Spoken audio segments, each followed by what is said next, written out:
अस्सलामुअलैकुम, welcome to conflict cord रात। दोस्तों, बात हम करने जा रहे हैं पाकिस्तान एयरफोर्स को जो F-16 का पैकेज अप्रूव हुआ है यूएस की तरफ से, उसको लेकर इस पर डिटेल्ड वीडियो एम रात पर वो बहुत जल्द पब्लिश हो जाएगी। उसमें हमने जो मेजर 7 अपग्रेड्स हैं इस वेपन पैकेज के थ्रू पाकिस्तानी F-16 की फ्लीट को मिल रही, उनको डिस्कस किया है, जिसमें नए मिसाइल अडेप्टर्स हैं, प्लस लिंक 16 के नए मॉड्यूल्स हैं जो कि जैमिंग रेजिस्टेंट हैं, प्लस F-16 ब्लॉक 70 स्टैंडर्ड की हैं। लेकिन जब से पाकिस्तान को ये F-16 की अपग्रेड मिली है, या हम कह सकते हैं कि नए पैकेज मिले हैं, इसके बाद इंडियन साइड पर इसका मेल्टडाउन भी देखने में आ रहा है। अब इंडियन साइड दो चीजों को लेकर क्रिटिसाइज कर रही है। पहला तो यूएस की तरफ से 1.25 बिलियन की जो इन्वेस्टमेंट का ऐलान किया गया है बलूचिस्तान में मुख्तलिफ मिनरल्स और नेचुरल रिसोर्सेज के लिए। वहां टर्किश कंपनीज भी ऑलरेडी काम कर रही हैं, चाइनीज कंपनीज भी काम कर रही हैं, और पाकिस्तान के दूसरे एरियाज में भी। अब इंडिया इस चीज को एक तो टारगेट कर रहा है, दूसरा वो टारगेट कर रहे हैं F-16 के अपग्रेड पैकेज को लेकर। उनका F-16 को लेकर एक प्रोपेगेंडा ये है कि पाकिस्तान के जो F-16 इंडिया ने ऑपरेशन सिंदूर में डिस्ट्रॉय किए, इंडिया के वर्जन के मुताबिक अमेरिका ने उनको रिप्लेस करने के लिए ये सस्टेनमेंट पैकेज पाकिस्तान को दिया है। अब इसको हम जरा ब्रेक डाउन करते हैं कि क्या ऐसा है या नहीं। सबसे पहली चीज कि इंडियन एयरफोर्स चीफ कभी पाकिस्तान के 5 एयरक्राफ्ट डिस्ट्रॉय करने की बात करते हैं, कभी 11, कभी 13 एयरक्राफ्ट, और आज तक वो ये नहीं बता सके कि उनमें से कितने GF-17 थे, कितने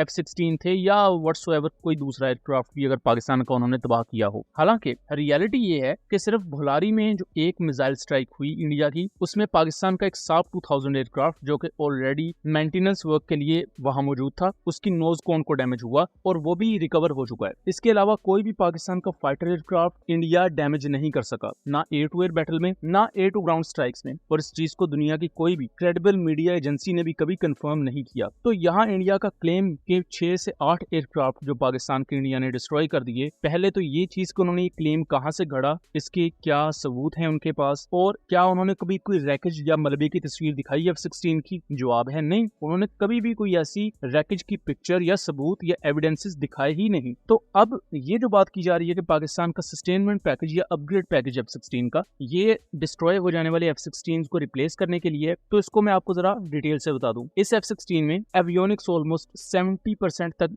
जो अपग्रेड पैकेज की वर्थ है वो एवियोनिक्स के लिए है, या मैं यूं कहूं सॉफ्टवेयर अपग्रेड्स हैं, मिशन कंप्यूटर सिस्टम को अपग्रेड किया जा रहा है। अगर F-16 रिप्लेस करने होते तो अमेरिका अपनी ऑफिशियल प्रेस रिलीज में प्रॉपर एयर फ्रेम्स को मेंशन करता कि एयर फ्रेम्स दिए जा रहे हैं पाकिस्तान को। इसके साथ साथ अगर पाकिस्तान के 6 से 8 एयरक्राफ्ट इंडिया ने डिस्ट्रॉय कर दिए हैं, तो फिर इंडिया को तो परेशानी नहीं होनी चाहिए, बेशक जो मर्जी अपग्रेड मिल जाए। एंड इसी के साथ मैं एक और चीज भी आपको कनेक्ट करके बता दूं, इस अपग्रेड पैकेज में जो चीजें पाकिस्तान को दी जा रही हैं, उनका एक डिस्ट्रॉय हो जाने वाले फाइटर एयरक्राफ्ट के रिप्लेसमेंट से दूर दूर तक ताल्लुक नहीं है। इस रिप्लेसमेंट पैकेज के अगर ऑफिशियल वर्डिंग भी आप पढ़ेंगे तो आपको समझ आएगा कि जितने भी पाकिस्तानी F-16 हैं वो इंटैक्ट फॉर्म में हैं, और उनको मजीद अपग्रेड करने के लिए, ताकि उन्हें 2040-2045 तक इजीली यूज किया जा सके, यूएस ने ये अपग्रेड पैकेज दिया है। इंडिया इस बात पर भी परेशान है कि किस तरह चाइना भी पाकिस्तान के साथ ताउन कर रहा है, यूएस भी उसी वक्त पर पाकिस्तान के साथ कोऑपरेट कर रहा है, और पाकिस्तान की इस बैकडोर डिप्लोमेसी की वजह से यूएस और चाइना के ताल्लुकात में भी काफी हद तक बेहतरी भी आई है। और इंडिया के लिए परेशानी ये है कि इंडिया की अपनी एयरफोर्स स्क्वाड्रन की स्ट्रेंथ काफी ज्यादा कम हो चुकी है।